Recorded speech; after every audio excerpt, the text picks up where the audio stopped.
ficamos pelo caminho. Infelizmente, o sonho do Hexa foi adiado para mais 4 anos e chegamos ao fundo do poço com a seleção brasileira. Nunca antes na história ficamos 28 anos sem um título de Copa do Mundo. É o maior jejum da história da seleção brasileira. Oficialmente, estamos no pior momento com a seleção brasileira. Não só por esses 28 anos, não só por esse período, não só por esse longo, né, quase 3 décadas sem um título de Copa do Mundo, e provavelmente as chances são mínimas de um título em 2030, apesar da confiança estar mais alta em 2030 do que em 2026, mas sabemos que tem um longo período de trabalho pela frente. Mas pelo fator, pelas derrotas, pela forma com que nos acostumamos a sermos derrotados por Senegal, por Marrocos, não vencermos a Tunísia, e olha como a Tunísia ficou nessa Copa do Mundo, né? Mal pontuou no seu grupo com Holanda, Japão e Suécia. A seleção brasileira hoje dificilmente compete com uma dessas 3 seleções que eu falei: Holanda, Suécia e Japão. Eliminou o Japão pela falta de malícia dos japoneses. Talvez em 2030 eles estejam mais maliciosos, mais com estilo copeiro de Libertadores, e isso dificulte também o nosso caminho até lá.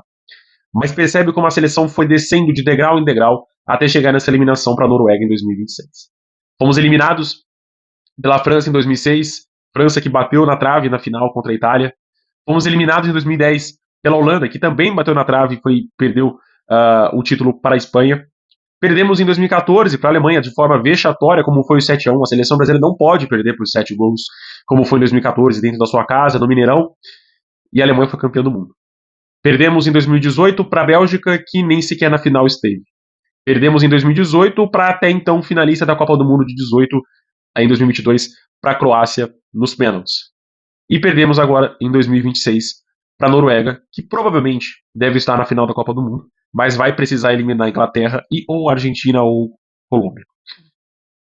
A gente foi descendo de degrau em degrau e não me surpreende em 2030 a gente ser eliminado, nós sermos eliminados para uma Suíça, para uma Eslovênia, para uma Eslováquia, para uma República Tcheca.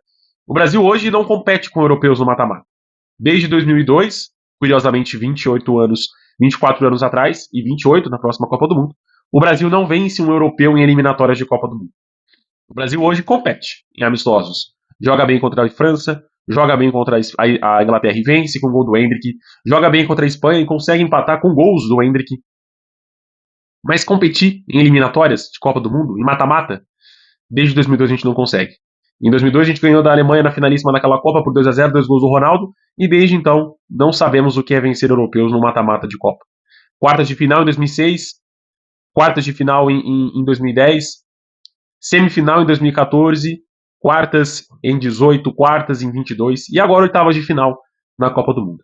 É verdade que a seleção brasileira disputou 5 jogos nessa Copa, a mesma quantidade de jogos que antes era necessário para você chegar nas quartas de final, mas caímos numa fase anterior, oitavas de final. Coisa que não acontece desde 1990, ou melhor, não acontecia. Voltou a acontecer. Mas vamos falar do jogo. Bom, depois de todo esse discurso, toda essa introdução, esse pequeno desabafo que eu poderia fazer, e vão ter outros ao longo desse vídeo.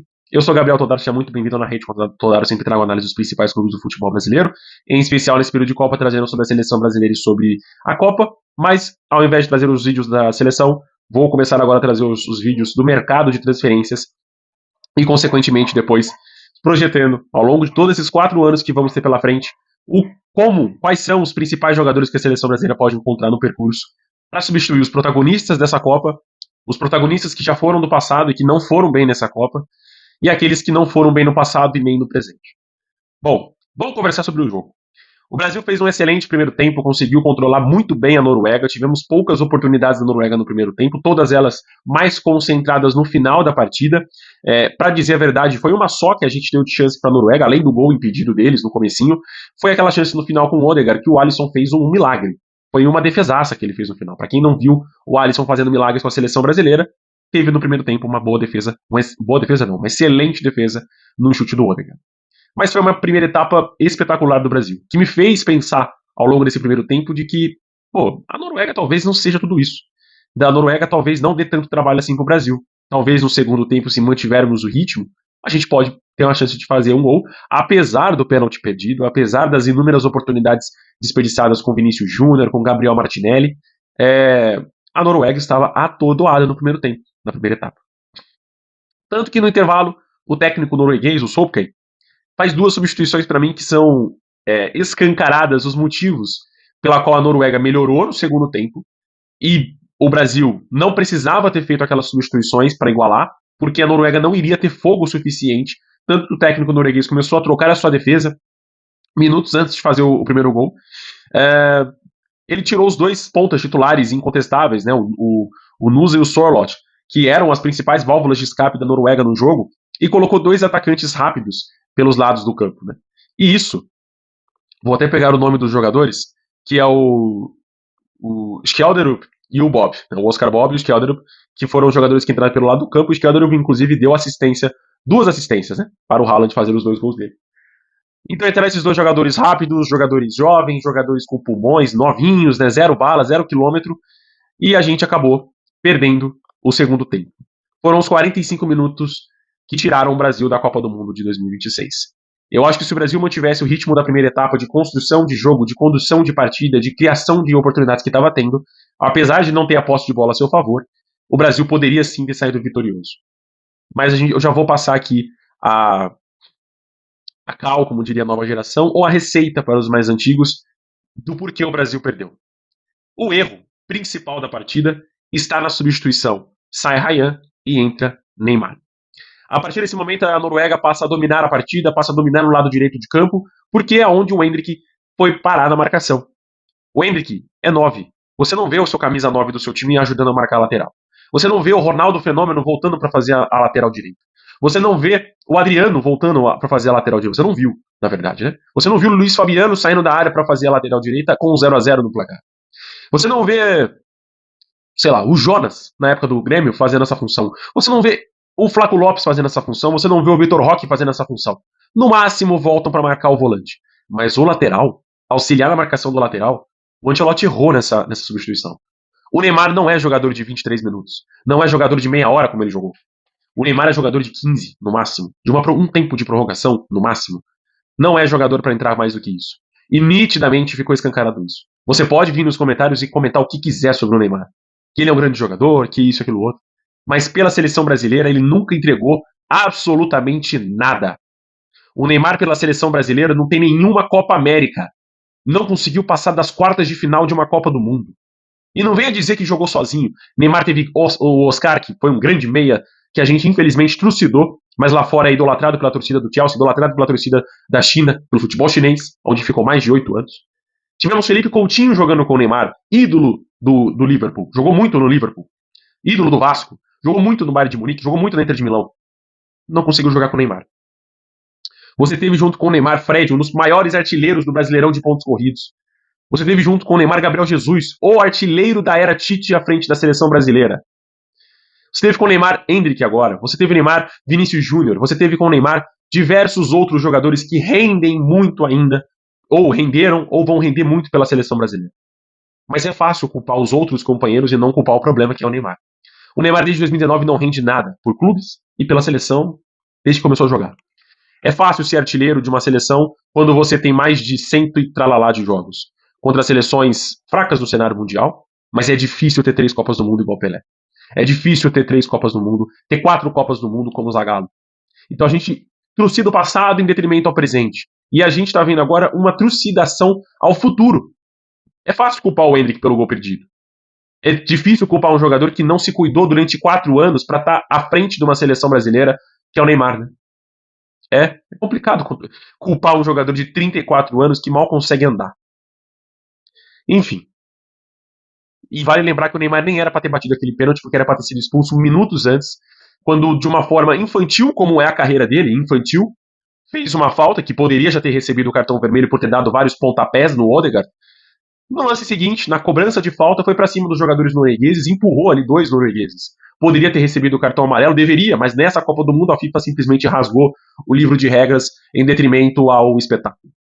Mas o Neymar deveria ter sido expulso, não deveria ter cobrado a penalidade se a gente seguisse regras. Se fosse no futebol brasileiro, a gente não sabe, né? Porque o Neymar é protegido aqui também. Mas lá, deveria ter sido expulso e não teríamos o gol de pênalti dele, não teríamos esse chororô exacerbado por amantes de um futebol hipotético de que o Neymar nunca conseguiu entregar à frente da seleção brasileira. É isso. Bom, é um jogador instável, é um jogador que não rende ao futebol desde 2019. Eu tô lendo os pontos que eu anotei aqui. Não tem Copa América, Copa do Mundo, né, não conseguiu passar sequer das quartas de final, não conseguiu ajudar a seleção a passar dessa fase. Quando jogou a semifinal, ele não estava em campo, né? Quando foi contra a Alemanha, e nem na disputa do terceiro lugar, quando ele estava também machucado, por conta da pancada que tomou do Zúñiga. Bom, e os gols da Noruega saíram pelo lado onde o Ryan estava ajudando o Danilo, que é um jogador que pouco rende também na marcação. O Ryan estava ajudando ele naquele setor, fazendo número aqui por aquele lado, e o Gabriel Martinelli ajudando o setor esquerdo, porque o Vinícius não volta para marcar, e nem consegue ter corrida para fazer a pressão na frente.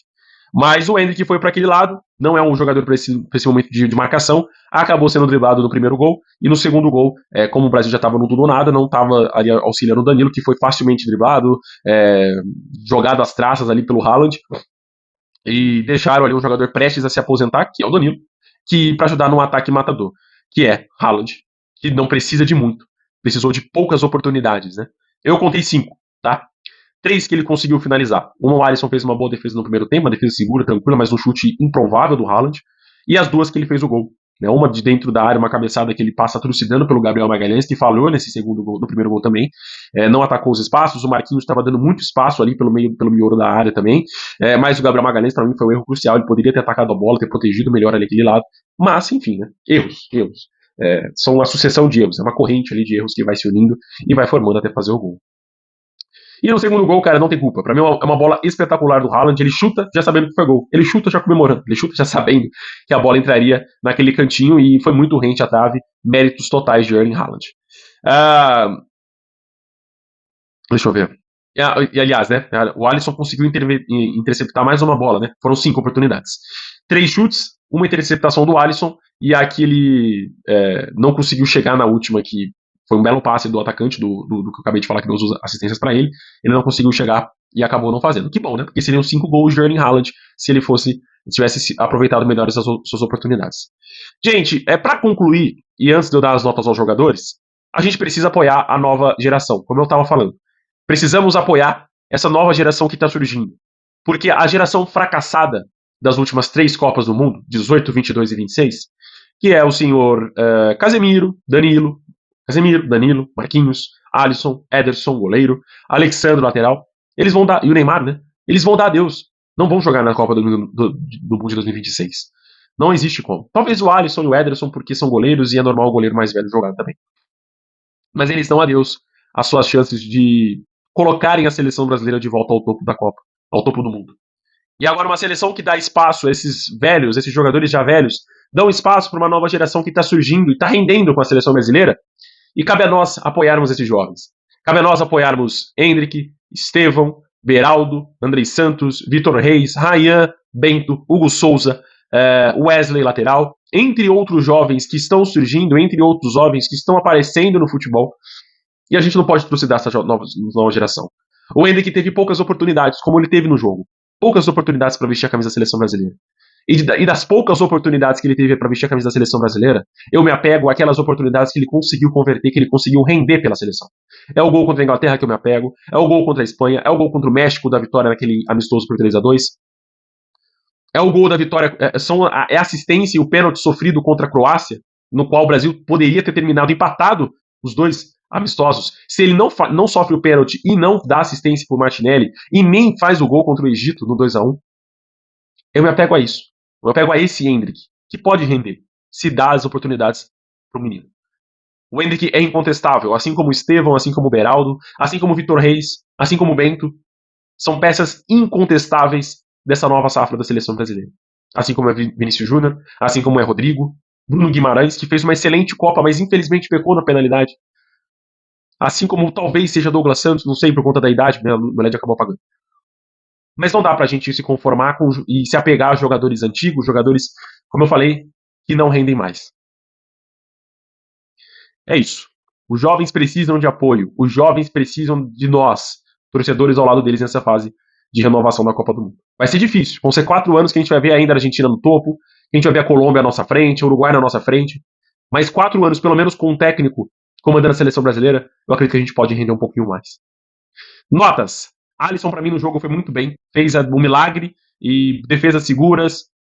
evitou aquilo que poderia ter sido uma goleada da Noruega desde o primeiro tempo, com aquele gol no finalzinho, e dificilmente a seleção brasileira voltaria mais concentrada para o segundo tempo. No segundo tempo fez boas defesas também, no chute ali do atacante pelo lado do campo também, em finalizações do Haaland, interceptações, vai tomar nota 7. Danilo muito mal no jogo, errou de novo um passe no meio, poderia ter saído o gol da Noruega, errou na decisão do primeiro gol de recuar, como eu já falei nos últimos vídeos, ele tem um instinto de zagueiro e abandona a lateral para recuar e recompor o setor defensivo, e isso custou o primeiro gol, porque ele não diminuiu o espaço do jogador que cruzou a bola pro Haaland. E no segundo gol sofreu ali com o Haaland, né? Um jogador que já tá no nível de aposentar. Nota 3. Marquinhos, 5. Perdeu muito no corpo, não ficou seguro em nenhum momento da partida, 5.